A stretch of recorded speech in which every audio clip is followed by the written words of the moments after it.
I've been getting into a few Wild West games lately and realised they're one of my favourite game themes. Throw in some supernatural elements, a storyline that keeps you hooked, and characters with interesting traits, and I'm definitely gonna give it a go.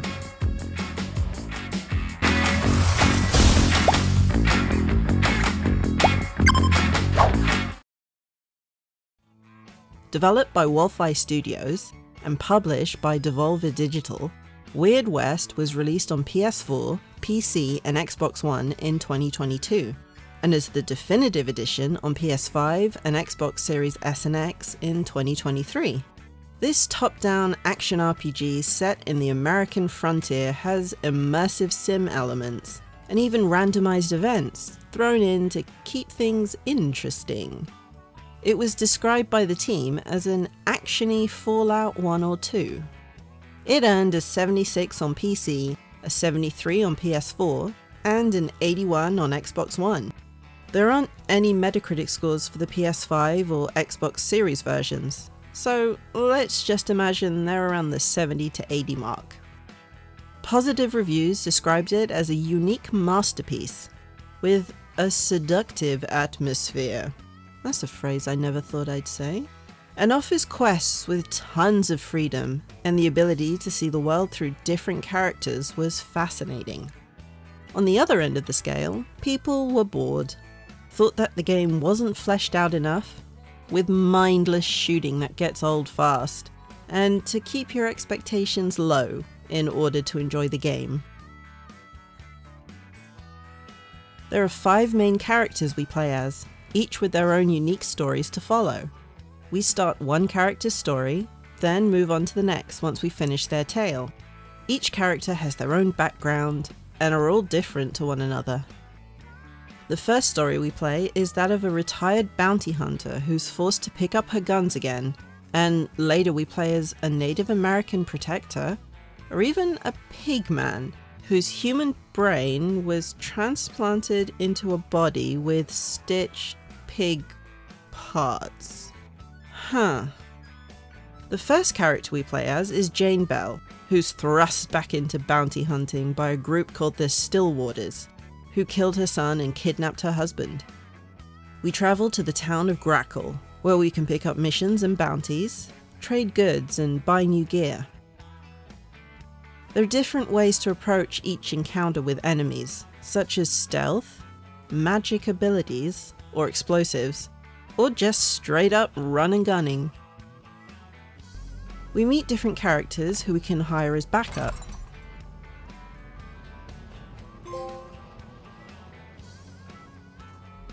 And even make friends for life who can jump in during combat to save you. Traveling to different locations gives us a chance to do some looting or complete side missions, and we can sometimes get blindsided by attacks along the way.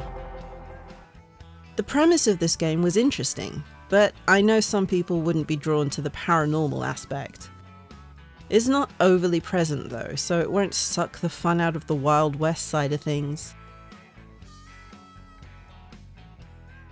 Having multiple characters to play is a fun idea, as you can get several different perspectives of the same world and have a variety of experiences. The combat isn't hard to learn, and if you're into twin-stick shooters, it will come naturally to you. The sneak mechanics were well done too, giving you chances to plan ahead or take different routes around an area, depending on enemy positions.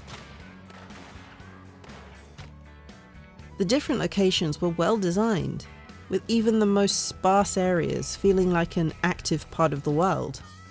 Even abandoned areas felt like they once had people camping out or passing through, leaving behind loot or leftover supplies. The areas aren't too huge to explore either, so you can have a thorough nose around and be sure you've searched and looted everything.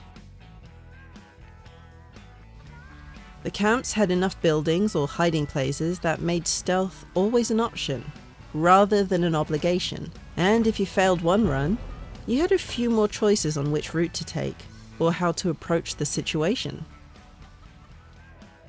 This was a game that allowed you to decide how quickly you went from mission to mission, within reason.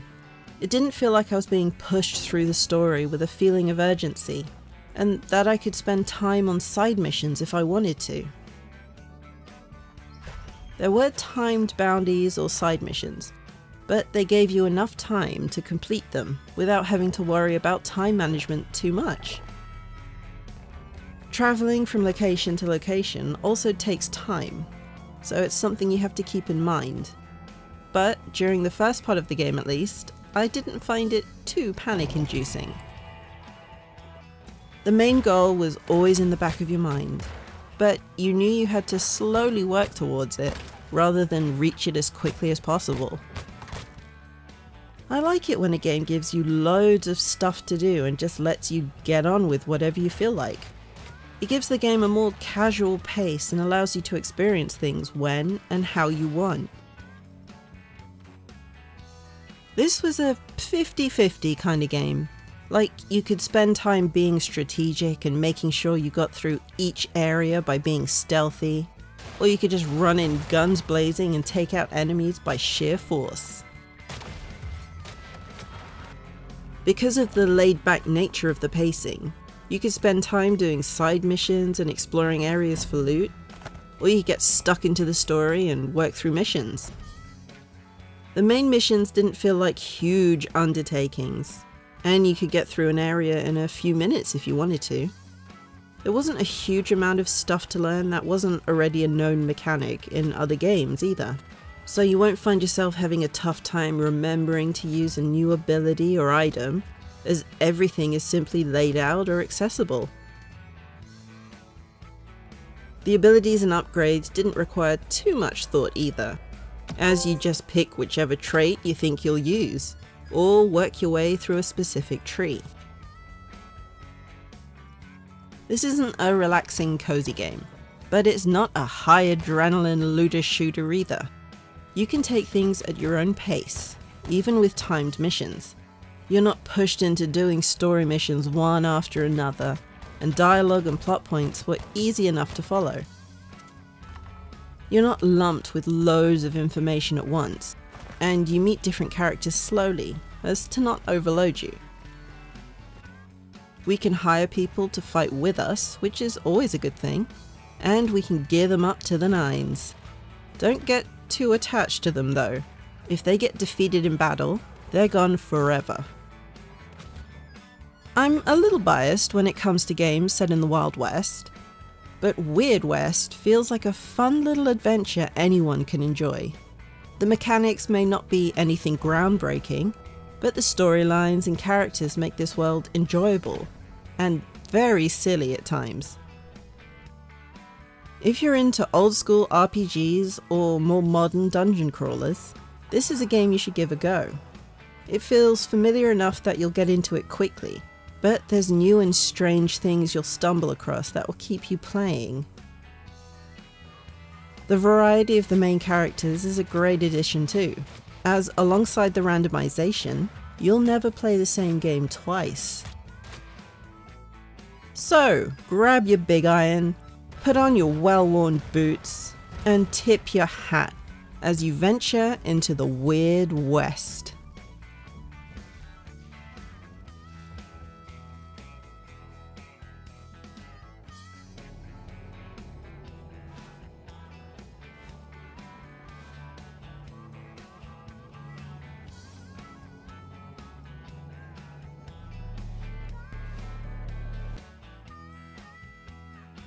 This was fun. Let's do it again sometime. And if you like what you saw, don't forget to subscribe and leave a like down below.